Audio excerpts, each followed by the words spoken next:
baby, and I ain't mad. That energy is awesome. Y'all be looking good. You seem like you're feeling good, doing good, and just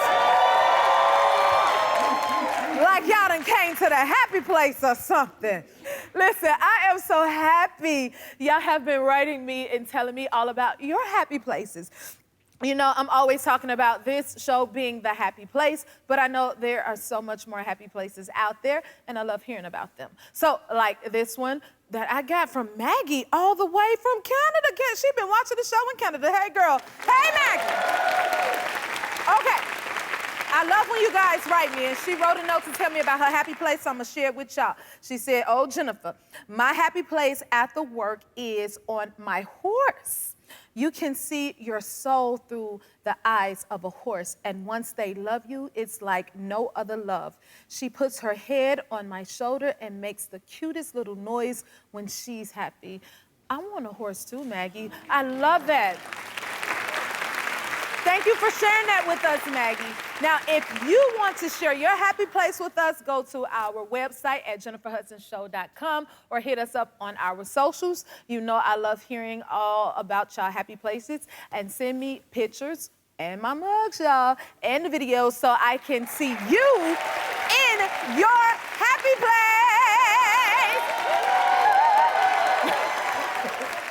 Another thing I love is uplifting people in the community doing good things. That's why this season we've partnered with MasterCard in support of their Strivers initiative to highlight Black women business owners. Our first guest started a yoga program helping bring peace and healing to kids in their communities. She wrote into the show to share her story, and I cannot wait for you all to meet her. Take a look. Hi, my name is Camelia, aka Mimi Felton. I'm from Atlanta, Georgia, and I'm the owner and creator of Mimi's Yoga Kids. I started Mimi's Yoga Kids in 2018 because I was going through a very tough time in my life, and so I found myself just trying to find creative ways just to stay sane, calm, and peaceful. So a light came on that kids could benefit from it too, and so yoga was one of the things that I turned to. My grandson, Elijah, is the reason I do this. Taking care of him and getting on the mat in that dark time in my life, he was such an amazing blessing. I didn't really see it at the time.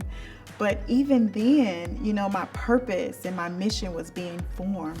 I wake up every day with my purpose. When you know your purpose, life just flows. I want this brand to be, when you see this, what it stands for. A Black woman that just believed in a goal and she just did it. Black and brown kids and their families deserve a yoga practice too. Yoga is for everybody. And so as long as I'm breathing, I'm gonna make sure that that happens. Y'all, please welcome Mimi Felton! You're amazing. It's awesome what you're doing. We're so happy to have you here at the Happy Place. Thank you. Thank so you. happy to be here. Thank you. And I love your outfit. It's so befitting for just all the right energy. So how did you feel watching that? It was amazing. Amazing to see the community, the kids, the work that I get to do every single day. It brought so much joy to see that. So it's just another manifestation of all I wanted to do. It's happening. And even sitting here with you, it's just, I feel like I'm in a dream. Well, we're happy to be a part of your dream. Yes. That is so sweet. Tell us about how you discovered yoga. So I discovered yoga many years ago. It was something that I kind of always did when I was going through something tough in my life. I always found myself on the yoga mat, and it was just one of those things. I could just let everything go, and I wanted to share that with other people. So that's why it's so important that I get to do this work, you know, because it's so healing, it's beneficial, and it's just something that everybody needs in their life. Wow. And what gave you the idea to want to make the program with kids, with yoga? It started initially with my grandson, because I'm caring for my grandson. He's 8 years old now. And so I started doing yoga with him, and a light kind of came on like, hey, you know, kids could benefit from a yoga practice too. So I did some research. I'm like, is yoga even a thing for kids. And I found a training that was taking place actually in my hometown of where I'm from, Mobile, Alabama. Yes. So I was like, okay, that's a sign. And it was like on sale. That was another sign. So I was like, I'm gonna take it. I told my husband, I'm going to Mobile this weekend. I'm gonna take the training and see where it goes. And so I did the training. It was like a 3-day training to kind of get me started. And instantly, I knew that I had found my thing. Passion. When you find your passion, you just know, right? Yes. And I had been looking and searching, you know. Yeah. And after that training, I just knew I found it. You did. That is for sure. It's coming out of you. It's like a light. I want to know, what's the difference that you notice in the kids from yoga? Just the joy that they feel, you know, being able to self-regulate themselves, because everything is already within you, right? And so when they can say, okay, let me just close my eyes and just breathe and just kind of work through my feelings, that makes them proud and strong, you know? And it's a joy to see. You know, I've had kids that when they first start, you know, they can't be still. They're having like some issues, but just a couple practices, they're like, Miss Mimi, you know, I calmed down because you showed me how to do 5-finger breathing or take 5, you know? It's just... That is amazing. Yes, yes, yes. And, you know, it just brings me so much joy to see them being able to do that for themselves. It's very empowering. It is. Yeah. And you also teach yoga to adults? Yes, yes. It started with kids and how that kind of started. You know, the kids were going home and they're like, Mommy, I did this and let me show you this and this. And the parents were like, wait, you know, share that. I want to do this too. Yeah. So I started doing it with the parents and then seniors. And so it's just bringing the community together. It's just bridging the gap because a lot of the grandparents are raising their grandchildren, you know? So just being able, it's a joy to see grandma doing yoga with their grandson, you know? Something that you could do together. Absolutely. I want to know so much more. We got to keep talking. Can you stick around for a little bit? Absolutely. All right, we'll be right back. We're back with the founder of Mimi's Yoga Kids, Mimi Felton. That is so amazing, everything you're doing. Okay, I'm a vision board girl, and I heard you have a vision board. Yes. What's on your vision board? You. I'm on your vision board. Oh my God. See, right there. Wow. The Jennifer Hudson show. Look at that. Yep. I have to ask, is it everything you envisioned? And more. Yay, that's all I want to hear, okay. Oh my God. Okay, I also heard you make sure everyone in your community has access to yoga. Tell us about that. So I have a community space in People's Town that's like in the inner city of Atlanta, Georgia. And so I acquired that space with a partner that I have, Emmaus House. And so in that space, we're able to offer yoga, healing circles. I do like kids theme parties, just anything just to bring community together, connection. And we just have fun. We just have fun. And everything in the community is free. Like they don't have to worry about, because I want to take that away. You know, I don't want there to be any excuse why you can't practice yoga. So I have the yoga mats, everything you need to come and do yoga. I love that. Yeah. Okay, so you have your vision board and all of those things. What is next for you? Because you seem to have manifested a lot of things. I know, right? Yeah. So I am in school to be a yoga therapist. And so I finished next year, 2024. So just to go into other spaces, you know, there's so many other arenas like cancer patients, seniors with, you know, like mobility issues, just so many people that need the practice of yoga. You know, just because you can't get on the floor doesn't mean that you can't practice yoga, because it's a mental thing as well. So just teaching people the power of yoga is just my goal and my mission. So send me, I'll go. Woo! I love that. Well, We love what you're doing, and so does MasterCard. So in celebration of the Strivers Initiative and the fearless women it supports, MasterCard wants to help you grow your business. So they're giving you a session with one of their small business experts. They're also giving you digital tools to help you grow online. And last but not least, MasterCard is giving you $25,000. It grows your business, and you can continue to do everything that you are doing. It is beautiful. Oh my God! Congratulations! You deserve it. Keep up the great work. Thank you, Mimi, and thank you, MasterCard. We'll be right back. You know our next guest from The Daily Show and movies like Step Brothers and The Hangover. Please welcome the very funny Rob Riggle. Thank you so much for coming. Thanks for having me. So happy to see you. This is awesome. Do you like the set? I love this set, yeah. And I know my family amazing. Look at them. Yes. They looking good. They ate good and everything. Yeah. Now, we both was at the Super Bowl. Did you have fun? I had a good time. Well, I'm from Kansas City, so I had a really good time. Ah, you did. Yes, but I was, so it was myself and my girlfriend, and there was another couple of people from Kansas City. I was in the Eagles section. So I was totally surrounded by Eagles fans. And there was another father and a son from Kansas City. They sat in front of us. It was literally just the four of us. We didn't know who they were, but we became fast friends, I assure you. But the whole first half, you know, those Eagles fans. That was me. They can give you a hard time. Yeah, so they rode me into the ground, just, you know, constantly in my ear, eat it, Riggle, go to hell, you know, all this stuff. Which I took in stride because they were winning. I couldn't say much. But at the end of the game, it was really sweet because they were all gone. They all just, like Kaiser Soze, they were gone. See? So I enjoyed that part of it. That was the upside. You went out at the end of the day. I'm sorry your team lost. We know. Yeah. Okay, I'm gonna let you have that one. Okay, you into any sports? Did you play any sports? Yeah, well, I did. I played all, you know, seasonal sports. Okay. That's, you know, how we did it in the Midwest. It was always football in the fall, basketball in the winter, baseball in the spring. Yeah. And then in the summer, you just run around the streets causing trouble. But I was always little. I was small. You were? I was You're pretty tiny. tall now. I'm tall now. Now I'm like 6'2", but Yeah. back in the day, prepubescent, I was a little runt, so I was running for my life.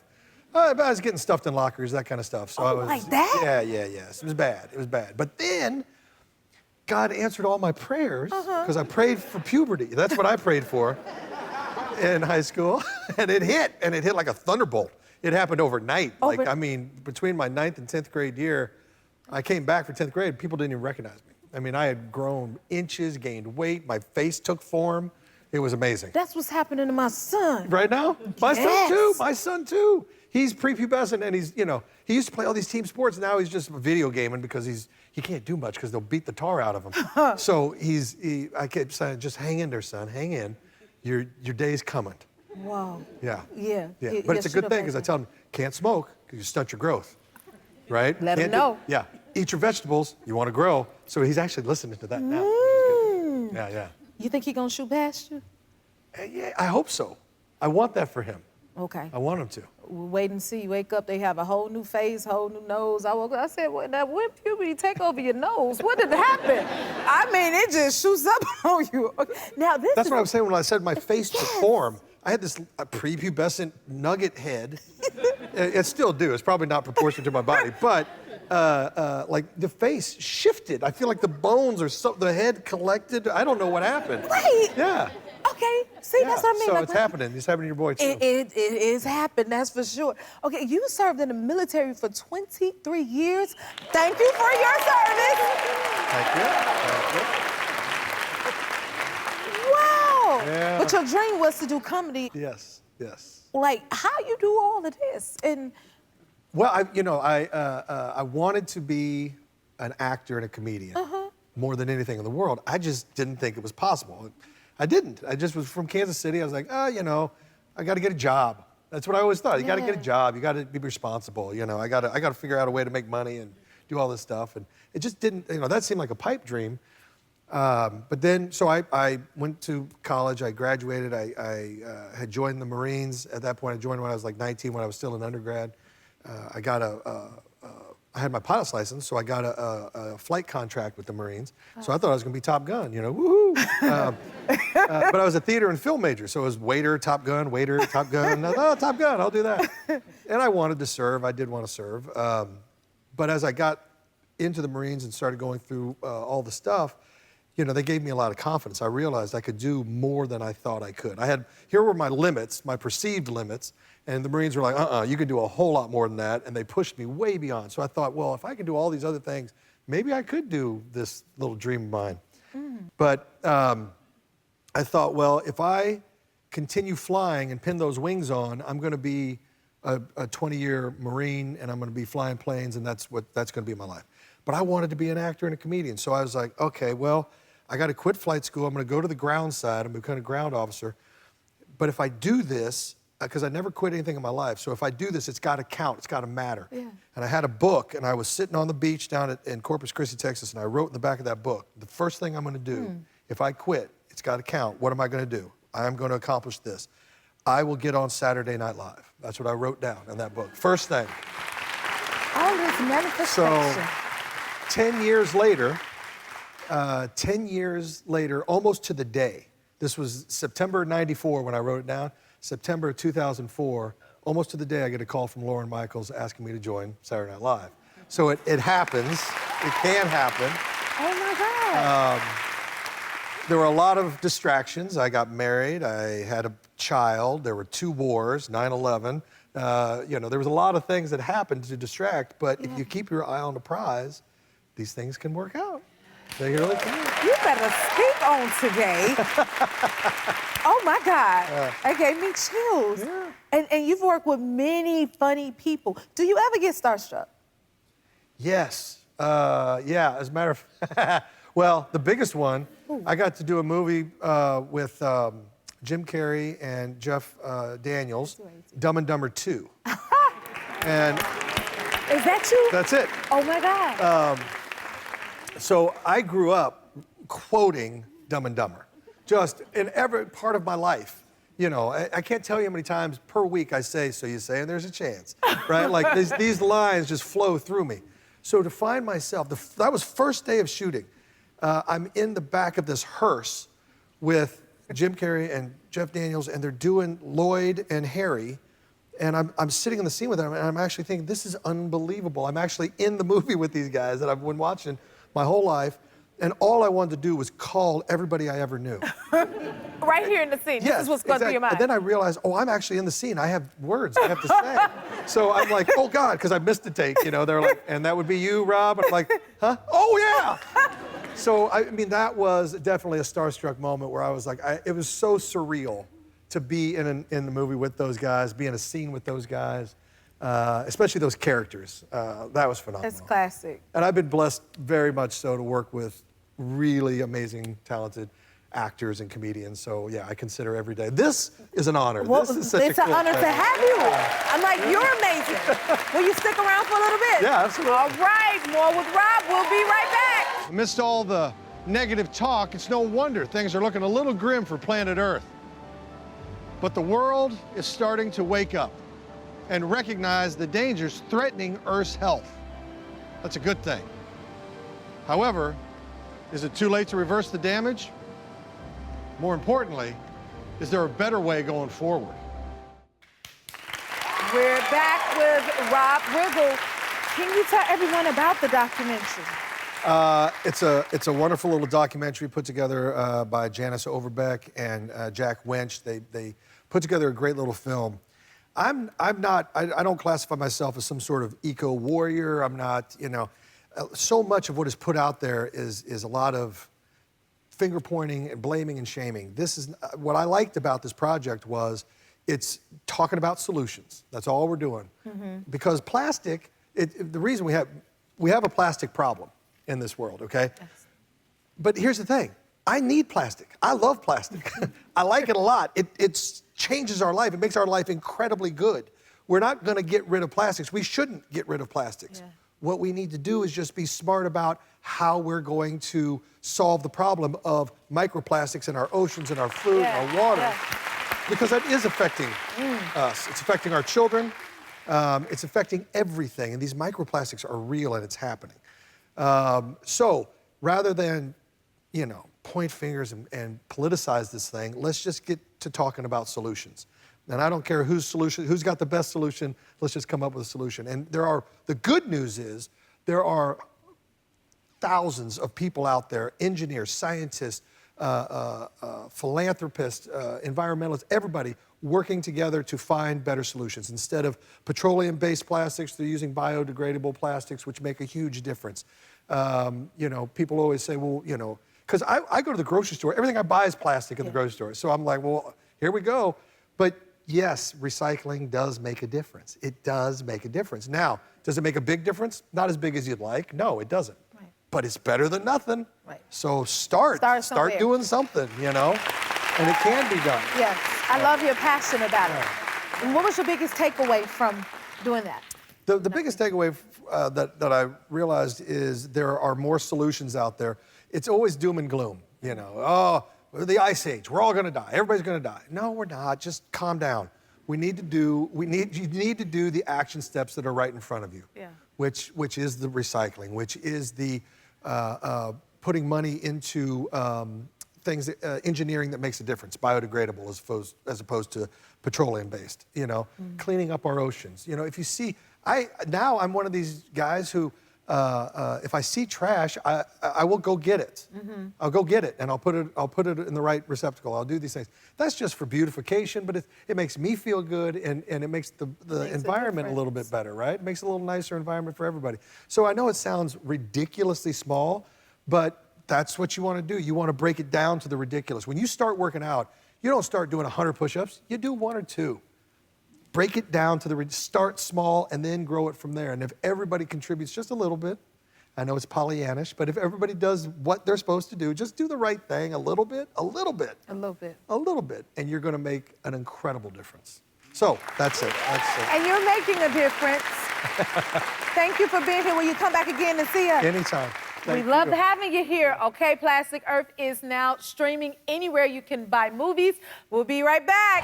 Our next guest is a talented actor who we all remember from The Hunger Games. He now stars on Amazon Prime's hit show, Daisy Jones and the Six. Take a look. I mean, I should have been dead long before now. Killed in action like half the kids in my high school. Or maybe drinking myself to death back in Hazelwood. Like my old man. But that's not what happened, is it? What happened is I started playing in a band. I met Teddy Price buying cigarettes in a Hollywood market.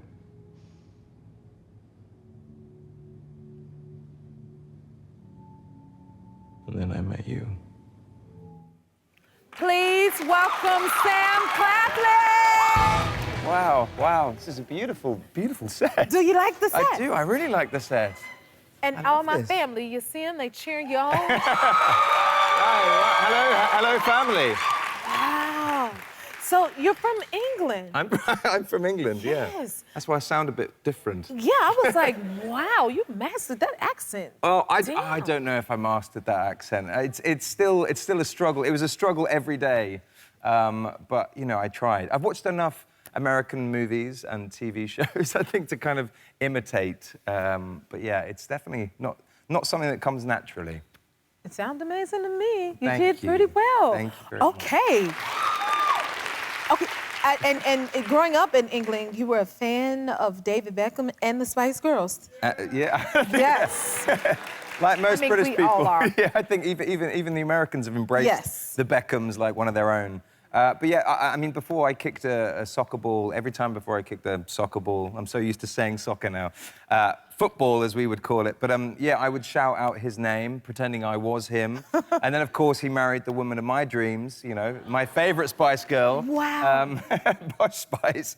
Yeah, so I mean, I've had very near meetings with them, but never actually had the opportunity. So unless they're here right now... No, maybe next time, okay? Maybe next time. I'm expecting it next time. Okay, y'all hear that? Come on down to the Jim Hudson show. Okay, and then Pamela Anderson is another celebrity crush of yours, huh? She definitely would. Probably, do you know what? I got into Pamela Anderson probably a little too young. I have 2 older brothers and a dad who, you know, like, were kind of somewhat obsessed with the Baywatch series back in the days. And I think I got into it too young. And my dad's earliest memory of me is me at a public swimming pool and saying, "Daddy, Daddy, watch this, watch this." I jump in from the side of the pool, pretend to drown. No response from anyone. Came back out of the pool, went, "Daddy, Daddy, watch this," and tried it again. And then all of a sudden, this lifeguard came and collected me out of the pool, put me on the side, and I immediately was like... That is... So I'd seen Baywatch, and Pamela Anderson, you know, was my dream lady, yeah. That's literally... So I had this picture, this image of her on my wall, aged about 9 or 10, yeah. Strange obsession at such a young age. That is adorable, though. I love it. I think that's so funny. Now, tell me, how is parenting life going for you? Well, any parent through COVID, I'm sure, can tell you it was a bit of a struggle. I was sort of adapting to life at home sort of on my own with my kids at the time, having gone through sort of separation. And, yeah, my kids and I, we got close. I was potty training my daughter at the time. There was one moment where she came in and she was getting the words need and done confused. So she was like, "Daddy, Daddy, I need poo." I was like, "Okay, well, let's go to the toilet." She said, "No, Daddy, no, Daddy. Come. I need poo." And she pointed into the back garden and there was a big pile of poo in the garden, to which she said, "Daddy, like Rosie." We have a dog, Rosie. She's like Rosie, I did like Rosie. Oh. I was like, okay. So that was the height of my COVID experience. Yeah, she's going to watch this one day, isn't she? And she's going to. But no, she was only 2, so she, you know, all is forgiven. That's still adorable. Oh my God, that is amazing. Okay, I did not expect you to. No, me neither. That just came out. This is not planned. Okay, so you had like other jobs before your career took off. What type of jobs did you have? I did. So I was a paper boy at the age of 13. I'm from a working class family, and I've been working ever since. Yeah, I remember really. Before school every day, I would go do the paper round, and then so I did that for like 3 years. Then I worked in the grocery stores like a cart pusher. I think anything that would get me away from other people. Yeah. Will you stick around for a little bit? Yeah, yes, please. All right. More with Sam. We'll be right back. And we're back with Sam. Okay, tell everyone about the show and your character that you play. So the show is called Daisy Jones and the Six, and it's based on a fictional band set in the 70s. So the music, the fashion, it's kind of got a bit of everything, a lot of drama, inter-band relations. Yeah, I play a character called Billy Dunn, who's the lead singer, the front man, rock star extraordinaire. But yeah, he's a lead singer of a band called The Six, and then it's the introduction of a new character, Daisy Jones, who's also a lead singer, and the two of them are sort of pitted against each other and find a competitiveness and then a chemistry and then a bond and then a romance, if you will. Yeah, but yeah, there's lots to unpack. And it has some great music. The show had a #1 album on the U.S. iTunes charts. I mean, yeah. What is that experience like? It's surreal. I mean, I never dreamt of being in an album, or singing on an album, but singing on an album in an American accent is a whole different ballgame. It's been a very surreal experience, a roller coaster ride. I mean, from the beginning of like having to kind of learn how to sing. I'd never been in a recording studio before my audition for this. So yeah, I learned a lot. I have no intention of continuing singing. No, not at all. I don't think so. It's terrifying. It's the most nervous I ever get. I actually auditioned for Cats. You did? The film. I was one of the first people to audition for this. Let's just say the dance portion of my audition didn't go to plan. You know, I couldn't quite pull out the ballet moves they were looking for. Because, I mean, the character I was playing, going for, was like one of the main sort of dancers. Did your character have to sing? He did have to sing, but, you know, they saw beyond that. I think they were expecting a bit more in the dance department. But, yeah, any time I've ever had to audition, it's the most nervous I've ever got. Yeah. And, yeah, it terrifies me. So no music coming from you? No, I mean, look, I came a long way. I learned to sing, and originally, all my experience up to this point had been like musical theatre, so this was the first time I was like learning to sing like a rock star. But they had to teach me how to play guitar, and that again was something that didn't come naturally to me. So we were blessed with the pandemic, having extra time, and yeah, what you see is, I suppose, what you get now. It's amazing. You walked away with a lot of extra things. Getting there. I was wondering if it was going to inspire you. Well, you keep doing what you're doing, and you're going to stop by and see us again. I hope so, yeah. We would love to have you. Thank you for coming by. Be sure to check out Daisy Jones and the Six, out now on Amazon Prime. We'll be right back. If you like this video, smash that like button and subscribe to the Jennifer Hudson Show YouTube channel. Check your local listings or visit jenniferhudsonshow.com to see when you can watch full episodes in your area. And don't forget to sign up for the newsletter.